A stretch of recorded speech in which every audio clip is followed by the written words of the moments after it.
మహాభారతంలో కర్ణుడు చాలా ముఖ్యమైన మరియు సంక్లిష్టమైన పాత్ర. అతని కథ విషాదం, వీరత్వం, దాతృత్వం మరియు దురదృష్టం యొక్క మిశ్రమం. కర్ణుడి పాత్రను లోతుగా అర్థం చేసుకుందాం. 1. జననం మరియు పెంపకం. పుట్టుక మరియు పెంపకం. కర్ణుడు కుంతి మరియు సూర్యభగవానుడి కలయిక వల్ల జన్మించాడు. కుంతికి దుర్వాస మహర్షి నుండి ఒక మంత్రం లభించింది. దానితో ఆమె ఏ దేవుడినైనా ఆహ్వానించి వారి నుండి కుమారుడిని పొందగలదు. కుతూహలంతో కుంతి వివాహానికి ముందే సూర్యభగవానుడిని ఆహ్వానించింది. ఫలితంగా కర్ణుడు జన్మించాడు.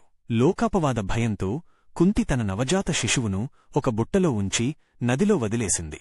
ఆ బుట్ట అధిరథుడు అనే సూతుడు, రథసారథి మరియు అతని భార్య రాధకు దొరికింది.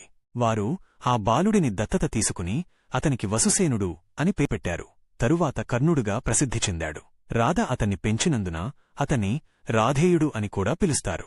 ఈ కారణంగా కర్ణుడు ఎప్పుడూ సూతపుత్రుడు, రథసారథి కుమారుడు అని అవమానించబడ్డాడు. ఇది అతని మనస్సులో సమాజం పట్ల కోపం మరియు తన గుర్తింపును నిరూపించుకోవాలనే తపనను కలిగించింది. 2. విద్య మరియు ప్రతిభ.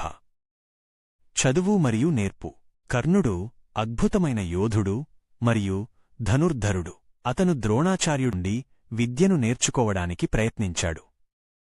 కాని ద్రోణాచార్యుడు సూతపుత్రుడు కావడంతో అతనికి ఉన్నత ధనుర్విద్యను ఇవ్వడానికి నిరాకరించాడు.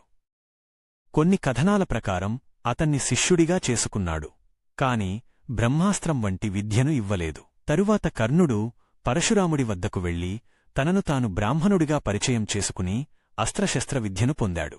పరశురాముడు కేవలం బ్రాహ్మణులకు మాత్రమే విద్యను బోధించేవాడు.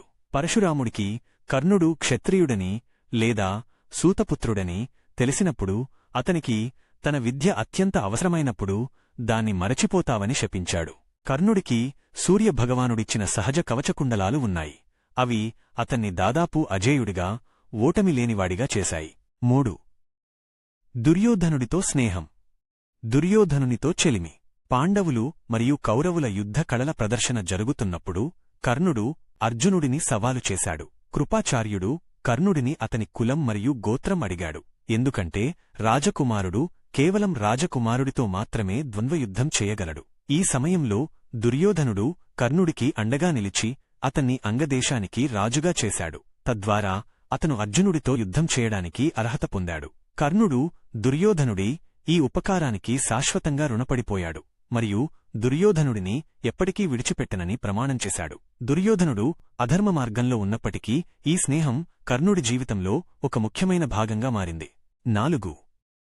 ద్రౌపది స్వయంవరం మరియు అవమానం. ద్రౌపది పెండ్లిచూపులు మరియు అగౌరవం. కర్ణుడు ద్రౌపది స్వయంవరంలో కూడా ఉన్నాడు మరియు అతను సులభంగా విల్లు ఎక్కుపెట్టాడు. కాని ద్రౌపది కొన్ని కథనాల ప్రకారం నేను సూతపుత్రుడిని వివాహం చేసుకోను అని చెప్పి అతనికి అవకాశం ఇవ్వలేదు. ఇది కూడా కర్ణుడికి పెద్ద అవమానం. 5. దాతృత్వం, దానగుణం. కర్ణుడు తన దాతృత్వానికి ప్రసిద్ధి చెందాడు. అతని ద్వారం నుండి ఈ యాచకుడు ఖాళీ చేతులతో తిరిగి వెళ్లలేదు.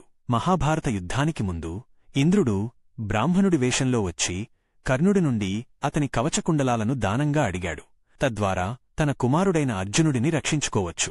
ఇది తన మరణానికి కారణం కాగలదని కర్ణుడికి తెలిసినప్పటికీ అతను దానం చేయడానికి నిరాకరించలేదు.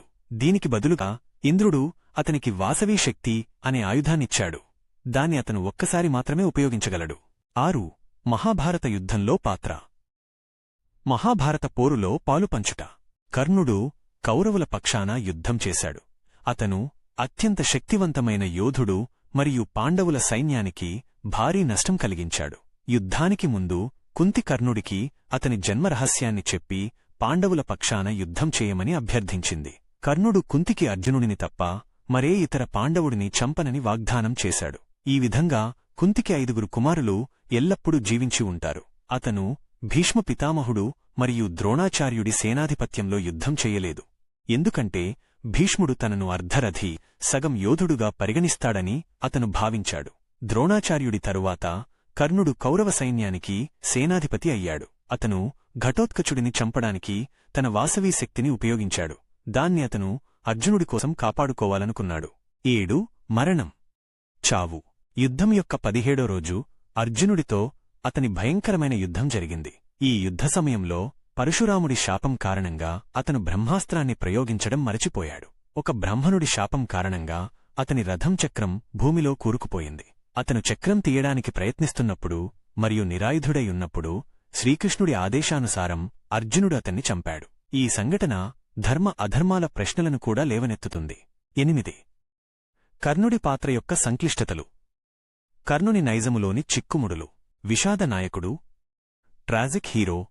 కర్ణుడిని తరచుగా విషాద నాయకుడిగా చూస్తారు. అతనిలో అన్ని గుణాలు ఉన్నాయి: వీరత్వం, దాతృత్వం, దృఢనిశ్చయం. కాని పరిస్థితులు మరియు దురదృష్టం అతన్ని ఎప్పుడూ తప్పుపక్షంలో నిలబెట్టాయి. సామాజిక అన్యాయానికి బాధితుడు. పుట్టినప్పటి నుండి మరణం వరకు అతను తన కులం కారణంగా అవమానం మరియు వివక్షను ఎదుర్కొన్నాడు. ఇది అతని వ్యక్తిత్వాన్ని చాలా ప్రభావితం చేసింది. స్నేహానికి ప్రతీక.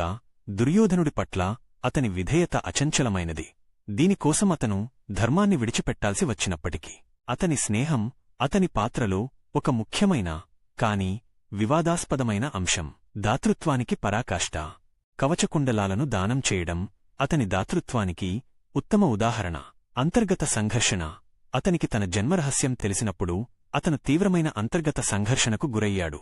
కాని దుర్యోధనుడికిచ్చిన మాట కారణంగా అతను కౌరవుల పక్షాన్ని విడిచిపెట్టలేకపోయాడు. ప్రాముఖ్యత, విలువ. కర్ణుడి పాత్ర మహాభారతానికి కొత్త లోతునిస్తుంది. పరిస్థితులు, సామాజిక వివక్ష మరియు వ్యక్తిగత వాగ్దానాలు. ప్రతిభావంతుడైన వ్యక్తి జీవిత గమనాన్ని ఎలా మార్చగలవో ఇది చూపిస్తుంది. అతని పాత్ర మంచి మరియు చెడు ఎల్లప్పుడూ స్పష్టంగా ఉండవని మరియు మానవుడు తరచుగా సంక్లిష్ట పరిస్థితులలో చిక్కుకుంటాడని కూడా చూపిస్తుంది. కర్ణుడి కథ నేటికీ ప్రజలను ప్రభావితం చేస్తుంది మరియు అతని పాత్రపై అనేక విశ్లేషణలు మరియు చర్చలు జరుగుతూనే ఉన్నాయి. కర్ణుడు ఒక యోధుడు, ఒక దాత, ఒక మిత్రుడు మరియు దురదృష్టవంతుడైన వ్యక్తికి ప్రతీక. తన గుణాలు ఉన్నప్పటికీ అతను అర్హుడైన గౌరవం మరియు స్థానం పొందలేదు.